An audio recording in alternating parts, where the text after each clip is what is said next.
যে অপুর সঙ্গে সাকিব যখন প্রেম করত বিয়ের আগে, অপু বন্ধে একটু শোনো, সেই কাছাকাছি তারা পর্দার দৃশ্যে তখন সাকিবকে সে কিল ঘুষি মারত, তুলে নিয়ে যেত, কেমন লাগতো তোমার?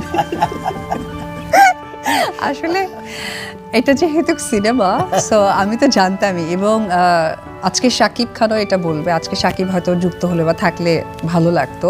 নতুনভাবে একটি ইন্টারভিউতে এবার আসলেন অভিনেত্রী অপু বিশ্বাস মিশা সওদাগর। মিশা সওদাগর জন্মদিন উপলক্ষে এক হয়েছে বাংলাদেশের এই জনপ্রিয় তারকারা।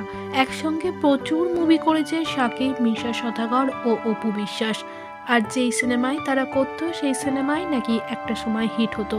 তবে সময় বদলেছে, পরিস্থিতি বদলেছে, দর্শকদের টেস্টও বদলেছে। এখন অপু বিশ্বাসকে সেভাবে মুভি করতে দেখা যায় না, তবে তার জনপ্রিয়তা এখনও তিনি ধরে রেখেছে। অপু বিশ্বাস নিজের জীবনের কিছু কথা বলতে গিয়ে বলে ফেলে, সাকিব যদি আজ এখানে থাকতো তাহলে খুবই ভালো লাগতো। আবেগী হয়ে অপু বিশ্বাস বলে, সাকিবের সঙ্গে একটা সময় অনেক বেশি খুনসুটি করেছি।